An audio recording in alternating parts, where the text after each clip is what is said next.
sou o caminho, a verdade.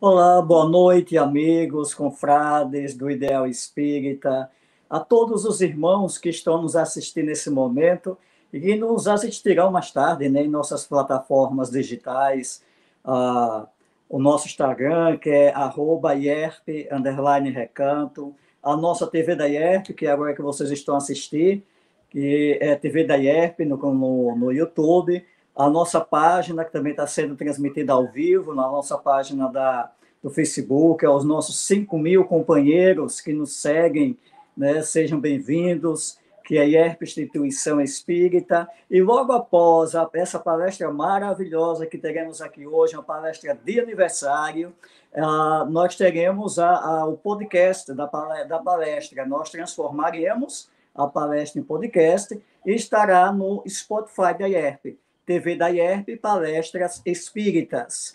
Mas hoje nós temos aqui, quando eu digo justamente para a gente mudar aqui o direcionamento e continuar com alegria, que hoje nós estamos aqui à distância, mas juntos ao mesmo tempo, com o nosso querido amigo, o nosso Jefferson Vasques, o qual colocamos aqui ao vivo conosco. Boa noite, meu querido irmão. Jesus te abençoe por ter aceito mais um convite desta casa. Querido Luiz, satisfação enorme estar aí contigo, com vocês aí do IERP, do Sergipe, que sempre me tratam com muito amor, com muito carinho. Muito obrigado mesmo pelo convite que me foi estendido. E é uma alegria enorme sempre estar com você, né? É um carinho que já prepara a gente, antes da palestra, vai preparando todo o ambiente. Muito obrigado, viu? Nós é que agradecemos, Jefferson, nesse presente, como nós estávamos falando, né, nos bastidores, que você está nos dando, né, os nossos 4 anos de fundação. Então, vamos lá, né? Vamos convidar os nossos queridos internautas para, juntos, nesse clima de alegria interior, esse clima de união, realizarmos a nossa prece inicial. Amigo Jesus Cristo, nosso irmão mais velho, nosso irmão maior. Primeiro nós te louvamos, agradecendo por tudo que nos aconteceu nesse dia, por o que vai ainda acontecer durante essa noite, porque sabemos, querido Rabi, que o Senhor só quer o nosso bem, o nosso amor, o nosso crescimento espiritual, para um dia chegarmos à tua altura, espiritualmente falando. E agora, Jesus, te pedimos a tua bênção de luz, de paz, de compreensão, a todos os irmãos encarnados e desencarnados que estão a nos assistir nesse momento, e aqueles que assistiram mais tarde, quando tiverem mais tempo, chegarem em casa. Ilumine esse querido irmão Jefferson, que é o irmão que nós ganhamos do coração, para que ele continue auxiliando na divulgação, Senhor, do vosso Evangelho. E o Senhor nos abençoe, nos proteja, hoje e sempre. Que assim seja. O Jefferson hoje vai falar, ele vai trabalhar o tema, o filho pródigo, perdão e auto-perdão. Com você, meu amigo, fique totalmente à vontade. Muito obrigado. Obrigado, Luiz, novamente. Obrigado aos confrades da IERP. É um prazer sempre que inenarrável, enorme, estar aqui na presença de vocês. O meu forte abraço a todos os telespectadores também, que aqui estão conosco, que posteriormente virão a estar.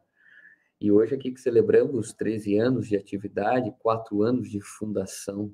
Esta casa que é um ponto de luz, sem dúvida nenhuma, da manifestação do amor de Jesus. Esta casa que vem exemplificando trabalhos de caridade, trabalhos de amor ao próximo, trabalhos que edificam o ser humano neste período de transição planetária que agora vem atingindo paulatinamente sua culminância. E aqui estamos, então, nesta noite, para contribuir minimamente com essa temática que é de suma importância, o filho pródigo, o perdão e o auto-perdão. Quando nós começamos a analisar os passos de Jesus, indubitavelmente começamos a ver nele não somente modelo e guia, mas o caminho para a redenção. Porque as lições do Cristo são a nós pérolas terapêuticas que modificam nosso ser, reeducando nossos aspectos primitivos, nos reconduzindo a novos caminhos, a rotas mais amplas, nos conduzindo, inevitavelmente, à felicidade. E será, então, nesta memorável lição, nesta memorável parábola, a parábola do filho pródigo, que ali encontraremos o símbolo da redenção de todas as almas errantes, de todos os espíritos equivocados. É ali, nesta parábola, que Jesus descerá, por assim dizer, Deus, a uma figura paterna, colocando o Criador ao nosso lado, mostrando a todos os homens que Deus é o Deus de amor, é o Deus dos recomeços, é o Deus que se alegra, que festeja quando um filho de seu extenso rebanho se perde. E ele revive, dando agora luz em virtudes. Então ele revive de seus erros. E esse pai recebe-o de braços abertos. Nesta parábola, então, que a nós simboliza a redenção, recomeço, esperança, novos caminhos, é nesta parábola que iremos nos ancorar para as reflexões. Porque aqui foi interessante que Jesus deixou muito claro, de forma didática, os caminhos que nos levam ao equívoco. Olha que interessante, os caminhos que nos levam ao erro, bem como sairmos do erro, bem como acolher aquele que está retornando de seus equívocos. Então ele mostra de forma gradativa o seguinte caminho, que é importante se conhecer, ou seja, o autoconhecimento, para obter o auto-perdão e para, assim, retornar. Mas, sobretudo, é importante acolher aquele que retorna de seus equívocos. Então, Jesus vai traçar isso de uma forma tão singela, mas ao mesmo tempo profunda e complexa nesta parábola. Então, ele vai assemelhar Deus à figura de um pai que dá a herança a seus filhos, mas, sobretudo, essa herança ali estava, e chegou o filho mais novo e pediu parte desta herança. O outro filho mais velho, que depois vai ser abordado sobre ele, esse filho não pediu essa parte da herança. O filho mais novo pediu parte da herança ao pai. É uma coisa interessante porque Jesus, ele trabalha, as parábolas trabalham, né? A fala do Cristo, aliás, não só as parábolas, a fala do mestre é consoladora e simbólica. Então, ele coloca o filho mais novo. Entendemos por filho mais novo aquele indivíduo que tem menos experiências, no sentido reencarnacionista, talvez, levando para uma ótica espírita da vida futura, mas também um indivíduo que possui a imaturidade espiritual e a imaturidade psicológica. Olha que interessante. Porque esse filho mais novo, ele pediu parte da herança e ele saiu para cidades vizinhas e gastou tudo com prazeres carnais, entregando-se à matéria, ao consumismo, ao sensualismo. Então, nós percebemos aí uma imaturidade. E quando que nós somos imaturos? Nós somos imaturos quando agimos sem pensar, quando deixamos que os instintos norteiem nossas ações, nosso pensar, nosso sentir. nosso agir. Que foi o que o filho mais novo fez. Ele pegou essa herança. Então, o filho mais novo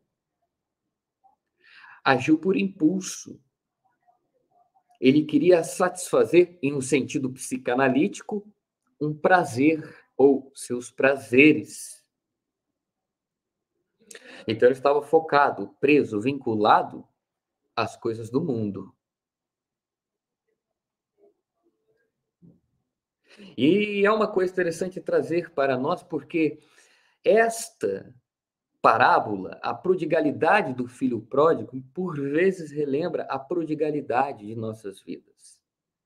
Este filho que errou, que se equivocou, que saiu pelo mundo, que se entregou para o mundo, deixando que o mundo o consumisse.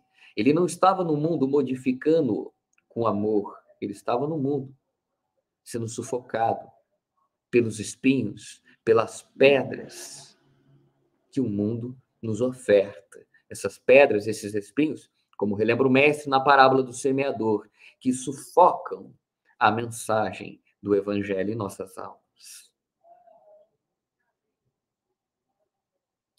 Por isso que essa prodigalidade relembra, por vezes, os nossos próprios equívocos, não somente em um sentido reencarnacionista, mas no agora. Quantas vezes agimos sem pensar?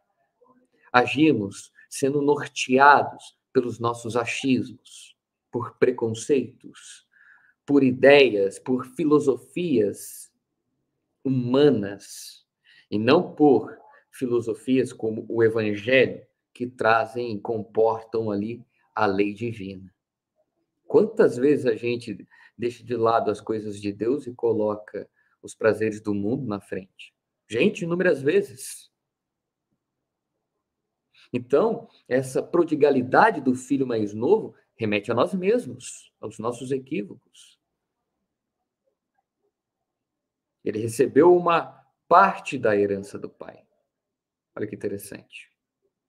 Então, daqui a pouco a gente vai falar da herança, mas ainda ressaltando que é importante, portanto, para adquirir maturidade psicológica e despertar aquilo que Joana de Ângeles denomina como sendo a consciência espiritual, ou seja, ter consciência das leis espirituais que regem os nossos caminhos, que estão ao nosso redor, que nos conectam uns com os outros, e como que estas leis atuam sobre nós na vida atual e na vida futura, é de suma importância porque nos faz caminhar com mais responsabilidade. Mas essa imaturidade é a imaturidade que surge espiritual, porque ele também era imaturo psicologicamente. Porque ele deixou o quê? Que aquele prazer, que aquelas ideias, que aquele impulso, que aquele instinto lhe dominasse o ser. Portanto, a imaturidade que ele tinha... Ora, se a imaturidade espiritual surge do desconhecimento das leis que regem os nossos caminhos, leis espirituais, a imaturidade psicológica surge do desconhecimento de si. Por isso que Santo Agostinho, na pergunta 919 da obra O Livro dos Espíritos, nos estimula a esse mergulho íntimo. Não é à toa, porque na medida que desconhecemos a nós mesmos, o mundo nos molda conforme ele o quer. Por isso que Jesus foi um ser e é diferenciado. Porque ele não se moldou àquele ambiente, ele não se reduziu, ele vivia como um judeu, mas ele não compartilhava do farisaísmo, da hipocrisia. Ele moldou aquela população a ele não se moldou a ela. Isso é dificultoso, claro. A nós somos espíritos imperfeitos. Isso é digno de um Cristo, um espírito puro, essa potência. Mas, por vezes, nós deixamos que o mundo ecoe muito dentro, muito forte aqui dentro. A gente deixa e a gente começa a seguir, porque a gente não se conhece. Se a gente se conhece, então os outros ditam o que deve ser feito. Foi assim que aconteceu com o filho pródigo. Por isso que os instintos tomaram ele. E aí, como ele não se conhecia, ele não sabia os seus limites, até onde eu posso ir, até onde não posso. E ele desconhecia as leis espirituais, por isso que na pergunta 780 da obra O Livro dos Espíritos, as entidades venerandas relembram ao codificador e a todos nós que o progresso intelectual conduz o homem ao alavancamento moral. Porque nós vamos aprendendo o que é certo ou errado, o que posso, o que não posso. Quais são as reações de minhas ações. Por isso que nesse primeiro momento aqui, Jesus já começa abrindo, olha que coisa fantástica, essa parábola mostrando o quê? O que a falta do conhecimento das leis espirituais e do conhecimento de si pode ocasionar no indivíduo.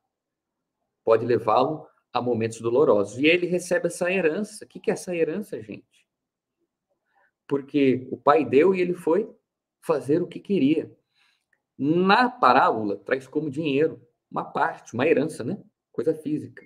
Trazendo para o sentido agora interior, e em um sentido também espiritual, é o livre-arbítrio.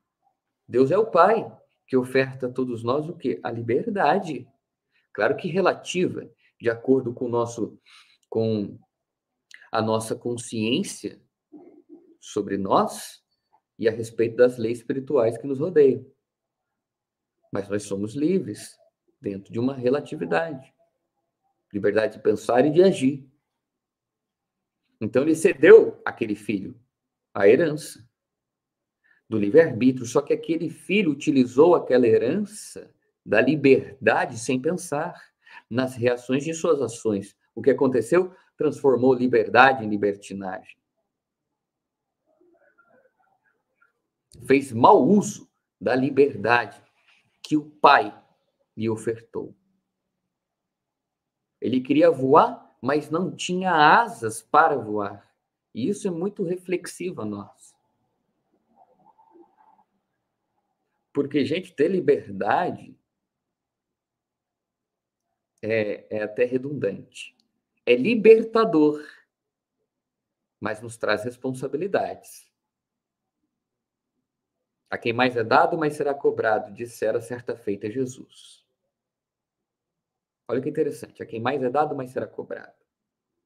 Então, se o Jefferson hoje erra em alguma coisa que ele sabe que é errado, que está contrariando tudo isso que aqui estou falando, se o Jefferson vem aqui e fala de perdão e não perdoa, fala de auto-perdão e não se perdoa,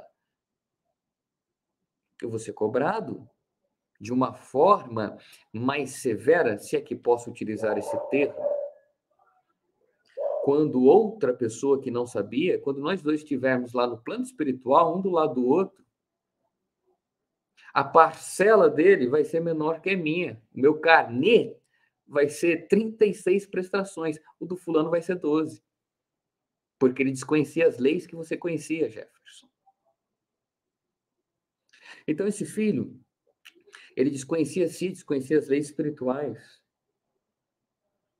Ele perverteu o livre-arbítrio que ele tinha, transformando em libertinagem. Começou a agir sem pensar, sendo guiado pelos instintos, pelos prazeres. Isso é libertinagem, isso é o libertino. Isso é a prodigalidade. Então, a gente tem que entender que essa liberdade, ela aumenta na medida que a gente vai tomando consciência de nós mesmos e consciência, né, no sentido de autoconhecimento, e vai tomando consciência das leis espirituais, e a gente vai ampliando a consciência espiritual. E aí isso vai aprovar ou desaprovar uma determinada ação nossa. É isso que Leon Denis deixa bem claro lá na obra O Problema do Ser, do Destino e da Dor, no capítulo 22, o livre-arbítrio. Que a responsabilidade é o testemunho da consciência, que aprova ou desaprova uma determinada ação. Então, por isso que, gente, eu não tenho dúvida de uma frase que o psicanalista Bion, ele dizia que nós precisamos pensar não somente para agir, sobretudo para não sofrer.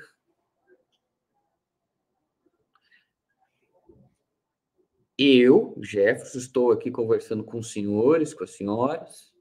Eu não sou missionário, gente. Eu estou aqui por misericórdia divina, fazendo o que faço com muito amor, porque trago pendências de meu passado. Até esses dias, relembrei de um querido amigo daqui do Sergipe, né? Do Sergipe, no Taubaté, que eu lembro uma coisa interessante, exatamente, ali, daqui a pouquinho a gente já vai entrar nisso, né? É interessantíssimo, é isso mesmo. Que ele fala assim, João Luiz, querido amigo, ele fala que ele palestra muito em Taubaté, ele é de Cachoeira Paulista, palestra muito aqui, ele fala, devo ter desunido vocês em Taubaté, né? Eu fico muito aí pelo Sergipe. Devo ter reinado aí com vocês, e por caridade, vocês aí me abrem as portas. Mas olha que interessante. É preciso a gente pensar para agir.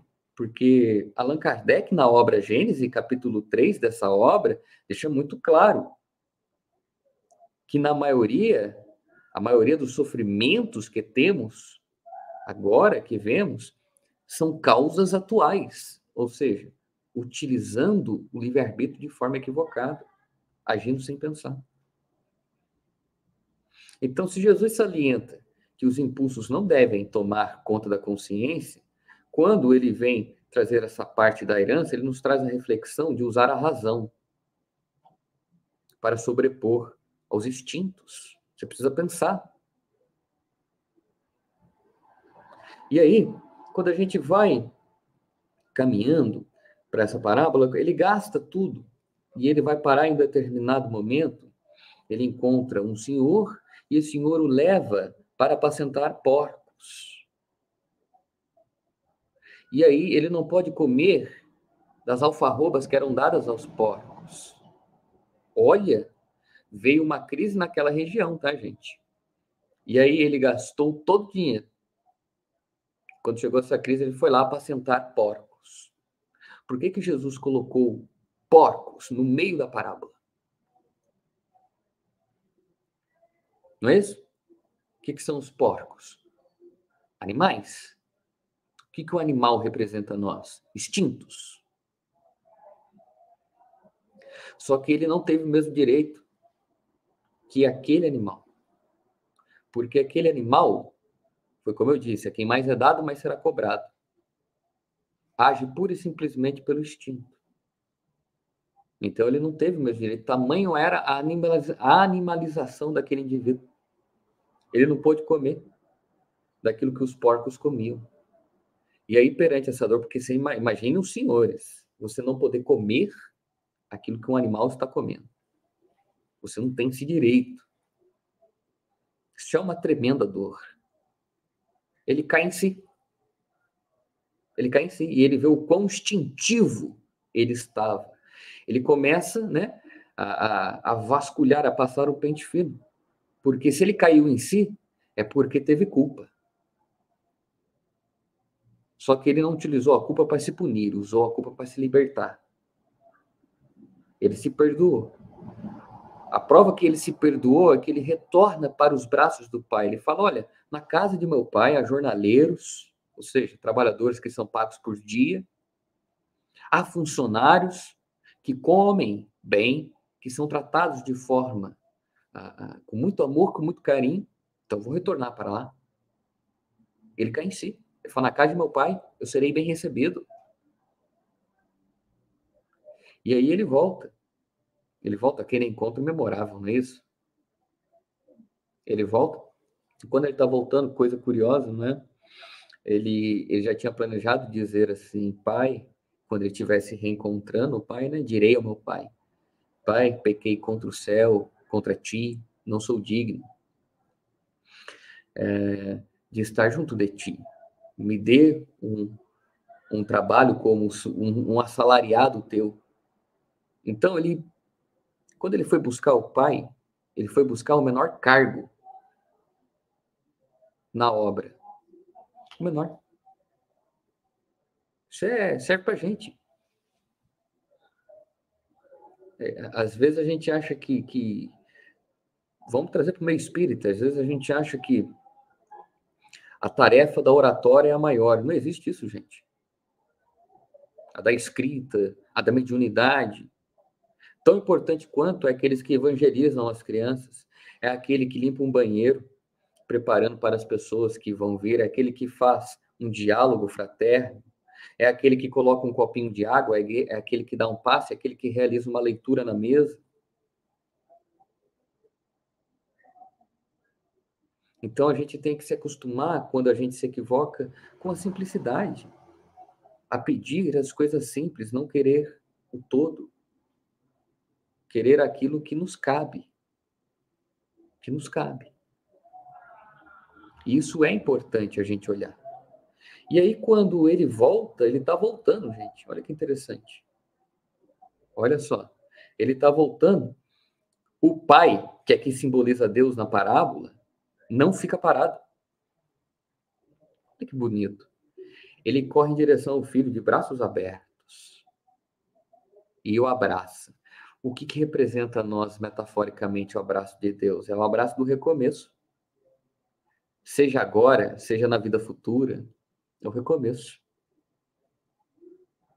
Mas a gente só vai poder sentir esse abraço de Deus quando a gente se perdoar, que é o que eu vou falar agora.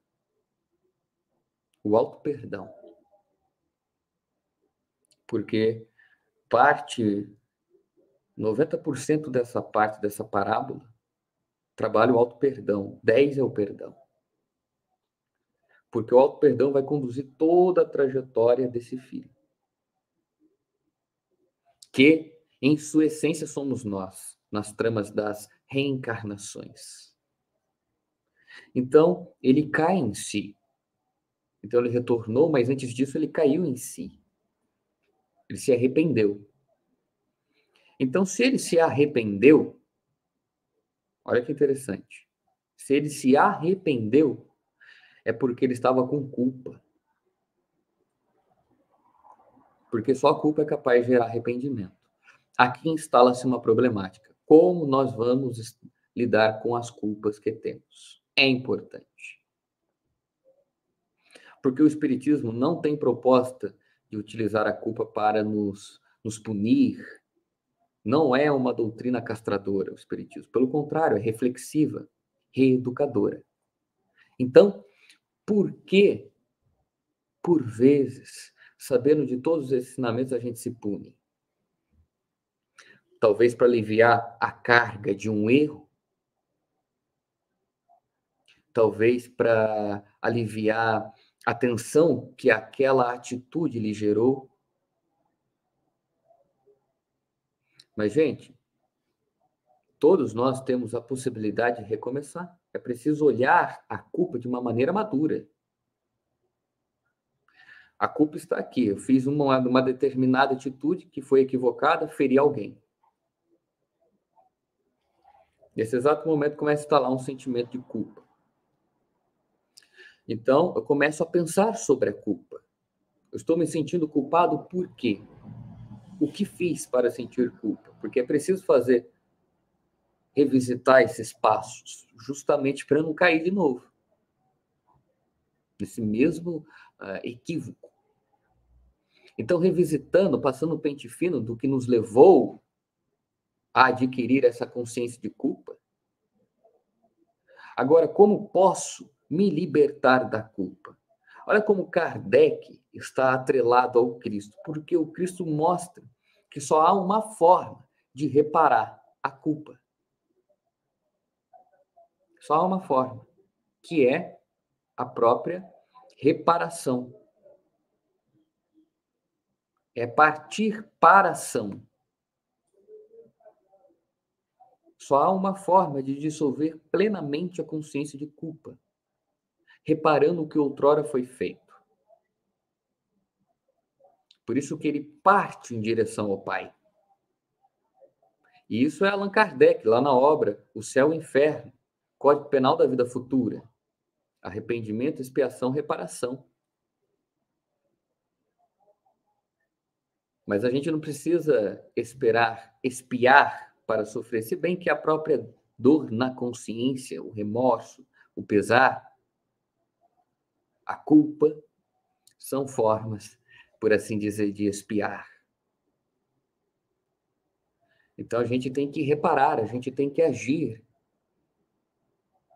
Então o auto-perdão, ele vai surgir da onde? Do autoconhecimento. Foi isso que eu acabei de trazer aqui, ó. Você cai em si, você mergulha dentro de si. Olha só, cai em si. Bonito você ter essa palavra que Jesus coloca, né? Ele cai em si, como se ele tivesse jogado para dentro dele. E lá você revisita, vai revisitando tudo que te levou até lá, mas também relembra. Agora eu preciso reparar. Então eu preciso ir lá para a ação. Preciso ir para a ação. E aí você começa a se conhecer, começa a se aceitar, e se aceitar não é ser conivente com seus erros, com as suas falhas. É aceitar as suas fraquezas para que você possa nelas trabalhar, assim como aceitar as suas qualidades. Que por vezes a gente só quer aceitar os nossos equívocos, os nossos erros, as nossas imperfeições e as nossas qualidades. Se a gente não olha para uma qualidade, a gente não consegue aperfeiçoá-la. Então, se alguém me chega e fala, Jefferson, você fala bem. Eu vou dizer, verdade, falo bem, desde os 18 anos de idade. Mas posso melhorar, sempre. Então, a gente também precisa reconhecer as nossas virtudes, as nossas qualidades. É importante. Então, você aceita-se por intermédio do autoconhecimento. O auto-perdão, põe lá, auto-perdão. Teve uma pergunta aqui. Como realizar o auto-perdão? Então, auto-perdão, 2 pontos. Autoconhecimento, você precisa se conhecer primeiro.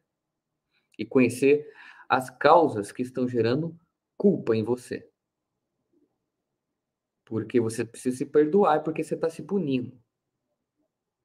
E aí, você vai se aceitar. E na medida que você se aceita, você vai partir para a reparação. E se aceitar não é ser conivente, é ser justo consigo mesmo. E aí você vai partir para a reparação. E nessa reparação, a consciência de culpa é dissolvida. É dissolvida. Mas lembremos que todas as vezes que a gente retorna de nosso equívoco, o Pai nos dá um abraço e nos oferta, agora entra no sentido reencarnacionista, a melhor veste, a melhor sandália, ou seja, a melhor roupagem, os melhores caminhos, coloca um anel, ou seja, dá possibilidades em nossas mãos. Porque Deus não quer jamais extinguir aquele que errou, ele quer extinguir o erro. É por isso que ele nos dá inúmeras possibilidades de recomeços. E quando a gente volta de nossos equívocos, a gente tem certeza, meus queridos, somos recebidos de braços abertos. Agora, trazendo para a nossa realidade, pelos amigos espirituais e por aqueles que, encarnados, nos amam. Às vezes a pessoa está perdida nessa vida, não conseguiu nessa vida, não tem problema. Deus vai dar a ele a melhor veste, a melhor sandália, vai colocar na mão dele um anel e vai falar, filho, retorna no turbilhão da vida e lá refaça-te. Você vai ter filhos meus que vão te proteger espiritualmente. Vai ter pessoas que vão te amar fisicamente. Vai ter locais como o Centro Espírita e outras instituições religiosas que vão te aprimorar, te ajudar nesse aprimoramento espiritual. Vá, desce, recomeça. E aí ele nos abraça. E a bênção da reencarnação é o abraço de Deus, esse recomeço. Então, quando a gente não segue esse caminho, que é o do auto-perdão, que é se conhecer, autoconhecimento, aceitar que você errou, sem culpar a ninguém, pegar a carga de culpa dos seus erros, Além disso, tá? Abrindo parênteses, pegar aquilo que é seu. O que é seu a gente não pega, tá, gente? O que não é nosso a gente não pega. A gente pega a culpa que é nossa, a culpa que às vezes há pessoas que querem pegar culpas que não são delas. Quando a gente não se envereda por esse caminho de autoconhecimento, de autoaceitação, de reparação, a gente cai o quê? Na lamentação, como relembra Joana de Ângeles na obra Autodescobrimento, uma busca interior. Lamentação é veneno para a alma. A pessoa se lamenta, eu não devia ter feito aquilo, ou me fizeram isso. Quando não, ela fica ressentindo aquilo que aconteceu a ela. Ou seja, remoendo, se torturando, relembrando. Gente, isso é como se você pegasse ressentimento, mágoa, lamentação, é como se pegasse um comprimido de veneno e tomasse por dia. Isso vai infectando todo o corpo. Vai congestionando o centro de força cardíaco responsável pelas emoções, vai somatizando doenças cardíacas, vai afetando o sistema gástrico, quando não, vai também agora surgindo no campo mental, como depressão, ou na forma de ansiedade, ou na forma de fobias, e tantas outras coisas. Por isso que essa atitude honesta e sincera para conosco, de revisitar a nossa lembrança, de revisitar os nossos passos, a fim de avistar aonde errei, por que errei, para não repetir mais, e também agora para aceitar a minha parcela de culpa e de responsabilidade em ir lá e reparar isso. É só assim que vai se efetuando esse processo de auto-perdão. E às vezes essa reparação não é nem com o outro, é consigo mesmo. Às vezes você pode reparar um equívoco que você cometeu outrora, se não pode com uma pessoa, você pode com os outros. Porque, como relembra Allan Kardec, na obra Viagem Espírita, quando ele vai trazer uma série de indicações, de orientações aos trabalhadores espíritas e aos centros espíritas, ele vai dizer uma lá que eu acho magnífico. Ele coloca que fora da caridade não há verdadeiros espíritas. Então, ele coloca anteriormente que não há salvação, e ele vai mais além. Fora da caridade, não há verdadeiros espíritas, porque a caridade possibilita esse contato com o outro, possibilita essa reparação, possibilita sair desse padrão mental vibracional de culpa e permite efetivamente com que possamos produzir, com que possamos ressignificar aquilo que fizemos, possibilita ressignificar a culpa. É só na caridade. E aí, vamos lembrar, tá? Isso é importante. Porque aqui Jesus coloca esse abraço como o perdão, não que Deus, como espíritas, nós sabemos que Deus é infinito em suas qualidades. Ele é eterno, nós somos imortais, ele existe de todo sempre, nós somos criados por ele.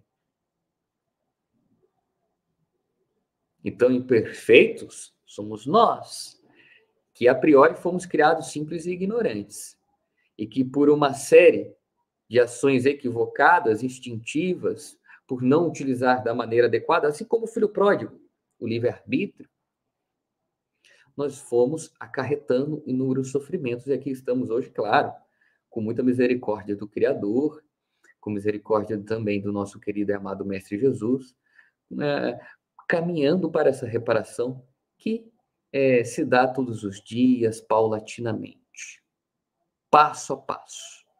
Então, mas coloca na parábola que Jesus, que Deus, Pai, Jesus coloca que Deus abraçou aquele filho, o perdoou, o acolheu, o recebeu, organizou uma festa, pediu para que fosse sacrificado o melhor bezerro, fez uma festa. Então a gente sabe que Deus, em suas perfeições infinitas, ele não se ofende com nossas ações. Então ele não precisa nos perdoar. Ademais, o perdão de Deus se efetua no abraço que ele nos dá, que é a bênção do recomeço, da reencarnação. Isso sim a gente pode tomar como perdão de Deus, a bênção da reencarnação, mas não no sentido de que ele se afeta por nossas ações, isso não. Mas aqui na parábola, o pai perdoa. Ele dá uma possibilidade do filho se refazer. Ele acolhe em clima de festa, de alegria. Ele estava feliz. O filho dele estava lá, perdido no mundo, morto em suas imperfeições, e reviveu em luzes do arrependimento, portanto, de virtudes, do auto-perdão. Ele estava feliz. Ele quer um novo caminho. Só que Jesus, ele vem ensinando até o momento agora, então, ele ensinou o que nos leva ao equívoco, como lidar com o nosso equívoco, ou seja, o auto-perdão, o autoconhecimento, o auto-perdão. E agora ele vai ensinar como acolher aquele que está voltando, que se perdoou e que agora quer o nosso perdão por vezes. A atitude do pai é a que devemos seguir. Gente, se uma pessoa retorna de seus equívocos e ficamos frios perante essa situação, a gente está sendo corroído por uma grave doença que se chama egoísmo. E aqui entra nessa rampa o filho mais velho, porque muito se fala do filho mais novo, pouco do filho mais velho. O filho mais velho, por se achar no direito de cobrar o pai, porque ele seguia tudo que o pai pedia, ele seguia tudo que o pai passava a ele. Olha que interessante. Aí ele foi lá, e ele cobrou, ele chamou, ele passou, ele viu que estava tendo uma festa. Aí ele comentou, o que está acontecendo aí? Perguntou para alguns dos servos. Aí eles falaram, o seu irmão retornou, o seu pai está fazendo uma festa para recebê-lo. Ele chama o pai no canto e diz que tinha feito tudo a ele e que ele nunca deu um servilho para que ele comemorasse, um servilho renovado, para que ele comemorasse com seus amigos, nunca lhe deu essa oportunidade de fazer uma festa, mas que vem esse teu filho, que errou, gastou toda a herança com as coisas sensuais, com a materialidade, e tu dá a ele um novilho e faz uma festa. Ele não estava feliz com o retorno do irmão. Ele tinha o quê? Em sentido, em um termo psicanalítico, inveja, né? Que ele memorava o texto de Melanie Klein, inveja e gratidão. Ele teve inveja. Por quê? Porque ele era demasiadamente orgulhoso e egoísta. Isso serve para todos nós, essa lição. Essa forma de acolher aquele que errou é equivocada. E não é porque o Jefferson talvez seja, agora trazendo para o convívio familiar. Talvez que minha mãe que está escutando aqui, ela fala, Jesus Cristo, leva a minha mãe, a minha esposa, né, meu pai, leva para casa para você ver. Não pode devolver daqui uma semana, tem que ficar uma semana com essa peça. Mas talvez porque o Jefferson se acha no direito, porque é um bom filho, porque ele faz isso ou aquilo, ele se acha no direito de cobrar o pai a respeito de um ato que se chama perdão. Às vezes a gente faz isso, não somente no lar, na vida. Por quê? Por que você está perdoando fulano? Fulano te fez isso, isso, isso, isso. Outras vezes a gente tem inveja do que está sendo ofertado à pessoa que está retornando de seus equívocos. Gente, isso é uma atitude egoísta. E o filho, ele era egoísta e era orgulhoso, ou seja, orgulhoso porque ele se achava o dono da razão. O dono da razão. E ele não quis perdoar o irmão, porque o irmão certamente também o feriu, as atitudes. Aí a gente percebe que a atitude do filho mais novo ressoou não somente no pai, não somente em si, mas também no irmão. Mas aí esse irmão não conseguiu abraçar, amparar, porque ele não sabia o que era perdoar. Então, o que é perdoar? Eu falei o que é auto-perdão e como trilhar esse caminho. Pelo autoconhecimento, pela autoinvestigação em si, pela autoaceitação das suas parcelas de culpa e agora da responsabilidade de mudar, da responsabilidade de não cometer novamente aquele erro, da responsabilidade, talvez, de reparar o seu erro, se você feriu alguém. E como que se efetua o perdão? Então, gente, perdoar não é esquecer. Isso não é. O esquecimento, ele ocorre por causas, às vezes por uma demência, às vezes por um traumatismo, por um trauma forte no crânio, por amnésia. Então, você não vai esquecer. Então, não é esquecer, é ressignificar. Ou seja, dar a uma experiência antiga um sentido novo. Como que eu faço isso? Olhando o evento anterior numa perspectiva diferente. E recomendo eu, uma perspectiva dentro do Evangelho. Então, se eu enxergava o irmão como agressor, eu posso enxergar ele agora como um enfermo. E enfermo não precisa de chibatada, precisa de esclarecimento, de compreensão, de acolhimento.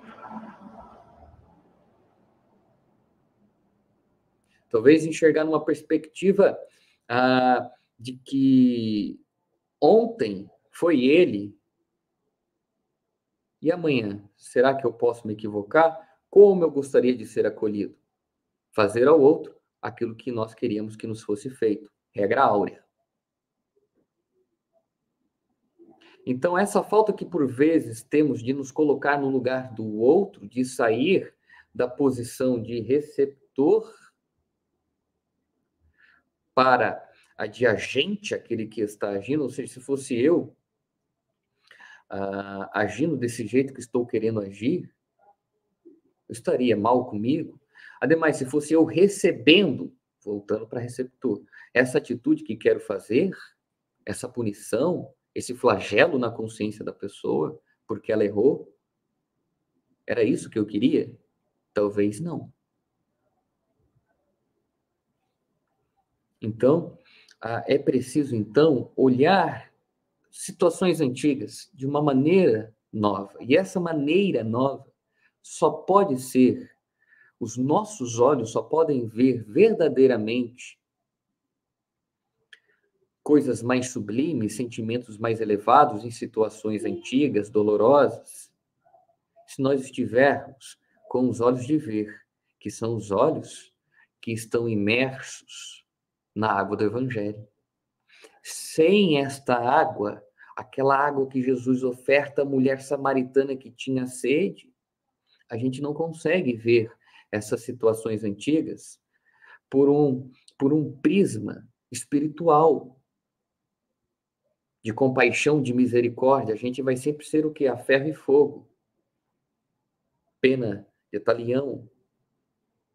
Olho por olho, dente por dente. A gente vai ser o quê? A gente vai estar psicologicamente em um padrão mosaico de punição, de temor. Por isso que é importante ressignificar, ou seja, dar a uma experiência antiga um sentido mais elevado de compreensão, de tolerância com aquela pessoa que nos feriu, de compaixão, porque o fardo, o quinhão dela, já está com ela. A nós cabe o quê? Evoluir. O progresso é individual, gente, mas ocorre em contato com o coletivo. E o outro é a manifestação de Deus em meu caminho. E se eu o nego possibilidades de vir a ser quem eu deveria ser. Nego possibilidades de brilhar a minha luz, de ser sal na vida do outro. Quanto mais me distancio de mim mesmo, quanto mais me distancio do outro, me distancio de Deus. Então, negar o outro é negar o Criador. E muitas vezes negamos o outro, não ofertando o perdão, cultivando em nós rancor e raiva. Para quê? Numa pesquisa que fora feita alguns anos atrás pela psicanalista Susana Vezum, e ela apresentou, aliás, o resultado dessa pesquisa no 40º Congresso de Cardiologia no Brasil. Ela foi apresentar essa pesquisa que ela fez por intermédio de um inventário de espiritualidade com mais de 150 pessoas ao longo de 3 anos. E constatou-se, resultados da pesquisa, que pessoas que cultivavam mágoa, ressentimento, raiva a outras pessoas tinham uma probabilidade maior de ter infarto do miocárdio agudo, ou já tinham tido, ou tinham outras formas de adoecimento no sistema digestivo, cardíaco, ou outros transtornos. Ou seja, quem não perdoa, adoece.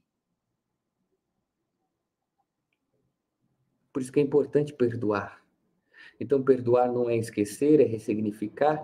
Perdoar não é negar, diminuir ou aprovar o equívoco do outro. Kardec deixa isso claro, lá no Código Penal da Vida Futura, que o perdão é uma concessão, não uma bênção.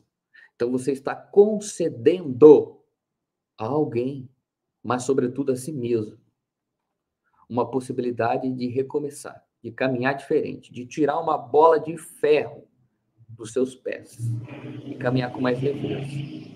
Mas ele não vai apagar a falta. A falta quem apaga é o outro que errou. Seja aqui agora, se tiver possibilidade. Por isso que a gente tem que utilizar de todo o tempo que temos aqui ao nosso favor, seja em vidas futuras. Quando Kardec diz que o perdão é uma concessão e não uma bênção, ou seja, ele diz, o perdão não anula a falta. E às vezes a gente quer negar, não aconteceu nada, não, tá tranquilo, fulano, pode ficar sossegado. E da boca para dentro a gente o que é seu tá guardado. Quando não, a gente quer diminuir ou aprovar o equívoco. Não, mas ele fez porque assim, tadinho, ele estava nervoso. Isso é compreensão, claro. Mas ele vem repetindo isso inúmeras vezes com você. Então, isso é o quê? É um traço da personalidade da pessoa. A gente está provando um erro. E a gente está tomando parte desta aprovação em vidas futuras. Então, não é negar, não é diminuir ou aprovar um erro, mas é ser indulgente. A indulgência é entender o quê? De repente, hoje, nesse estado moral, dentro de todo o arcabouço intelectual que ele tem, espiritual, dessas informações, ele consegue dar isso, é o máximo dele.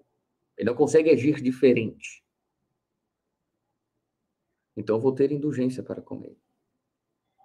Não é esperar o pedido, perdão também do outro, que às vezes a pessoa que errou vai pedir perdão e quer esperar um pedido de perdão, bem como uma reconciliação. Às vezes, não dá. E por fim, perdoar é ser justo, não justiceiro. Olha que interessante. Porque às vezes, quando a gente foge da lei de justiça, quando a gente tira da lei de justiça o amor e a caridade, de acordo com a pergunta 886 da obra O Livro dos Espíritos, a gente não se torna um ser justo, a gente se torna justiceiro. E há muitos justiceiros por aí, que agem distantes do amor e da caridade, que norteiam seu senso de justiça pelos seus achismos, pelas filosofias terrenas que apreendeu para si. Norteia a sua justiça no seu egoísmo, no seu orgulho, na sua vaidade. Isso é ser justiceiro.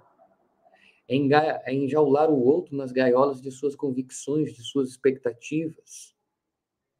Mas aquele que é justo age com amor e caridade. Quem age com amor e caridade se coloca no lugar do próximo. Então, o perdão, sintetizando, é um processo de o perdão e o auto-perdão é um processo de ressignificação consigo mesmo.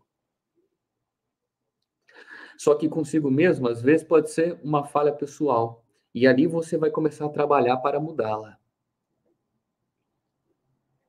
Quando não, quando for você errou e agora você precisa ir lá pedir perdão, vai ser uma ressignificação, uma reparação com o outro que você feriu. Mas lembremos, gente, não há culpa eterna, não há infernos, nem céus. Há o quê? Graus, em um sentido agora psicológico, de consciência. E a culpa nos prende em nossos infernos íntimos. Você errou, meu querido? Errei, Jefferson. Revisita a tua consciência, os teus passos. Analisa com seriedade, seja um aprendiz. Consegue reparar a culpa? O dano foi só para si? Está sendo só para si? Jefferson. Então começa a reparar as causas dessa atitude que está te machucando. A culpa, agora a culpa também está vinculada ao outro, porque você está ferindo as pessoas. Você consegue ir lá reparar, agindo de uma forma diferente, se esforçando para ser outra pessoa? Consigo, Jefferson. Então vai lá. É assim que a culpa é dissolvida, pela entrega de si ao Pai. E se entregar ao Pai é se entregar ao amor e à caridade. Por isso, meus queridos amigos, que nesta noite que aqui estamos, relembremos dos passos de Jesus, que imortalizaram o amor, deixando nas linhas do tempo e marcando em nossos corações sinfonias celestes, da caridade que acolhia sem nada pedir, da empatia que se colocava no lugar do outro, daquelas mãos que enxugavam lágrimas, que curavam enfermos, que mostravam novos caminhos. É somente em Cristo e com Cristo que a criatura imperfeita torna-se perfeita, que a dor torna-se instrumento para aprimoramento, para despertar. É somente em Cristo que entendemos o profundo sentido de se perdoar. Quero aqui relembrar de forma muito breve, peço aos irmãos que me deem mais 3 minutinhos, daquele apóstolo, da figura memorável de Judas ou Iscariotes. Esse personagem, como relembra Humberto de Campos em Crônicas de Além Túmulo, que confundiu, quando Humberto de Campos se encontra com Judas, ele diz que confundiu as coisas de Deus com as coisas dos homens. Ele achava que o reino dos céus, que era a obra de Deus no coração de cada criatura, poderia ser instituído pela política. Então, é importante a gente entender que o reino dos céus é manifestação íntima e que a obra de Deus não é instalada por instrumentos somente humanos, também por eles. Mas a obra de Deus em nosso coração se efetua pelo amor, pelos recomeços que ofertamos a nós mesmos. Por isso é importante olhar para esse espírito que hoje tem um dia, gente, tem um dia específico que queimam ele. A malhação de Judas, batem nele. Só que Judas foi ingênuo, foi egoísta. E quantas vezes em nossa vida atual, em nossas vidas anteriores, fomos nesse sentido? Judas Iscariotes também. Só que relembramos que esse mesmo espírito, de acordo com Leon Denis, com Humberto de Campos, com a médium Zilda Gama na obra O Apolo, por intermédio desses, todos esses, a gente vai ver o quê? Que esse espírito foi Joana d'Arc. Joana d'Arc, que foi uma libertadora da França e que morreu naquela vida, médium. Ela foi vendida, foi traída, olha só, ele imitou Jesus. Foi vendida, foi traída e a fogueira foi a cruz. Esse espírito se redimiu, ele se perdoou. Ele se perdoou, senão ele não tinha feito uma obra resplandecente e gloriosa como ele fez. E a gente tem essa mesma possibilidade. O Judas Iscariote foi pródigo. Assim como nós, em um determinado momento, podemos ser. Mas é sempre preciso que demos a nós mesmos uma possibilidade de recomeçar. Pronto, gente. É isso. Eu fico muito, muito agradecido pelo convite aí, viu? Cláudio, Casa, muito obrigado pelo carinho, viu, gente? E, gente, só deixa eu ver aqui no chat privado, deixa eu ver o Luiz. Ah, tá. Tranquilo, tá. Com certeza, Luiz, com certeza. Gente, então, quero agradecer à casa, quero agradecer ao amor, ao carinho dos confrades da IERP e de tantos outros que aqui estão, nos dedicando a sua atenção. Essa noite não pretendo esgotar esse tema, tá, gente? Muito pelo contrário, apenas despertar reflexões a respeito do perdão a si mesmo, da importância também de perdoar ao próximo, da importância do autoconhecimento, da autoaceitação e da maneira correta de lidar com a culpa, reparando-a e revisitando o que nos fez errar, para que essa culpa não volte a aturdir nossas consciências. Então, eu quero então convidar aos senhores para que possamos juntos fazer uma prece, elevando nosso pensamento a Deus, agradecendo ao Pai pela bendita oportunidade de aqui estarmos reunidos, bebendo destas leis imortais e sublimes que se encontram no Evangelho Redivivo. Evangelho que levantou por intermédio de Jesus o edifício da redenção de todas as almas e espíritos caídos. Jesus, estenda sempre a tua destra misericordiosa e compassiva. Abençoa nossos caminhos, lava nossos pés, como fizera com o apóstolo João, com o apóstolo Pedro, a fim de que possamos mudar de rota, a fim de que possamos encontrar novos caminhos. E nos ampara por intermédio de seus fiéis colaboradores neste trabalho de melhoria íntima, que só pode começar esta bendita reforma por intermédio, primeiramente, do auto-perdão. E também rogamos a vocês, queridos amigos espirituais, para que insuflem em nós a compaixão, a indulgência, a misericórdia, componentes essenciais para o perdão, para perdoar ao próximo. E que a paz imortal do Cristo sempre se faz presente em nossas vidas. Que assim seja.